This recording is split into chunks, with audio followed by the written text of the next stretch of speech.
Hello students, let us deal with a module called as structures. This is one of the most important aspects of C language. Whenever you wish to relate your real life examples with C programming, structures help us to build real life examples and we can do any mathematical operation based on that particular real life example. Prior to this particular concept, if you can revise yourself with the for loop, revise yourself with the basic concepts of arrays, that will be sufficient to understand the concepts of structures. And we expect some around 14 to 20 marks questions on this, a 10 mark program, a 4 mark theory for sure, which can be extended to 6 marks also, and there can be one more program also. So we expect some around minimum 14 marks and maximum 20 marks on this particular structures. Now let us see what exactly mean by structures. If I look at the definition with respect to the book or the standard definition, it says that a structure is a collection of data which are of different type. Now if I say structure as a collection of data which are of different type, you can correlate this particular definition even with arrays also. When we defined arrays, we defined arrays as also a collection of data,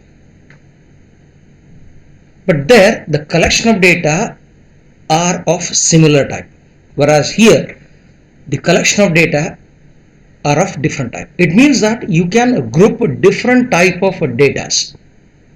Now suppose if I say that I had to read marks of 60 students, marks of 60 students will be always of type integer. Now if I have to store the marks of 60 students, what I can do is I can use a simple one-dimensional array of type integer. What if I ask you to relate, or if I ask you to collect the details of a student? A student will have variety of details. A student will have details like name, which will be of string, that is a character array. Name will be, apart from that name, there will be roll number, say an integer. The percentage of marks, which will be a float value.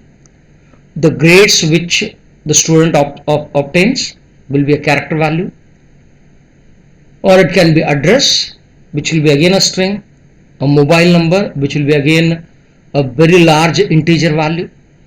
So keep on exploring the identity and you'll be able to get more and more type of data. Now if I had to group all these details together, in that case we use something called as structures. Now to correlate this particular example and looking at the syntax of this particular C language structures, we have to understand that there are three main components of structure. First is a structure declaration, second is a structure variable creation, and third is accessing the members. Now let's look at the first part of this particular structure. We'll first learn them as separate entities, and then we'll group them together and try to frame a program. Right? Now let's start with the first point, that is structure declaration. How this particular structure declaration works. Let's look at the syntax. The syntax of this particular structure declaration is, we have to start with the keyword called as struct. Are you able to identify this particular keyword? Struct. Since it's a keyword, it should always be in lowercase. Then we have to define something called as a tag name. Tag name. Now this particular tag name says the members belong to what category. For example, if I am collecting the details of a student, then probably the tag name will be student. Now there is no hard and fast rule that you have to use student itself as the tag name. You can use any tag name of your choice, but make sure that whatever the tag name which you select, that particular tag name identifies what these members are for.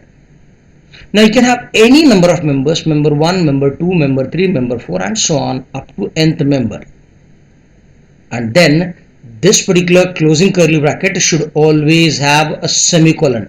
Do remember this particular syntax, that the closing bracket should have a semicolon. Now let's look at an example to understand this particular structure declaration.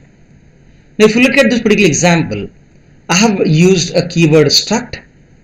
The tag name is now student. I can have char name of 20. I can have int roll number. I can have float percentage. I have defined variable name as name and roll number as roll underscore no and percentage as per. Depending upon the type of values, I have defined them as character, integer and float. Now every structure, will it have a similar type of members? Not necessary. In your exams, if a structure is defined with some specific members, always stick to that particular members itself. If it is said in general to define a structure called as employee, how many members am I supposed to consider? In most of the exams, always the members will be stated. If nothing is stated, in that case you can have minimum 3 and maximum 5 members. Even though if you are able to explore more than 5 members, don't go for that particular more than 5 members. Right? So this is how I define a structure declaration. Now I wish you to do an exercise. What you can do is, you can pause this particular video after my statements and try to identify or try to write a structure for the statements which I am going to spell now onwards. First problem. What you need to define is, you need to define a structure called as cricket. I am asking you to define a structure called as cricket and identify 5 members of the structure and create a structure declaration with that particular cricket structure. The first will be the name of the player. Second, country name for which he plays. Third, it will be matches played. Fourth will be the strike rate, and fifth will be the number of centuries which he had hit. Clear? Go through this particular statement and try to create a structure called as cricket. If you are unable to do this, then rewind this particular video, listen to the statement one more time and try to do that. Second problem. You have to define a structure called as employee with these members. First is name of the employee. Second, the ID of the employee. Third, the salary which he obtains. Fourth, year of joining. And fifth, I want you to define a member to store the mobile number.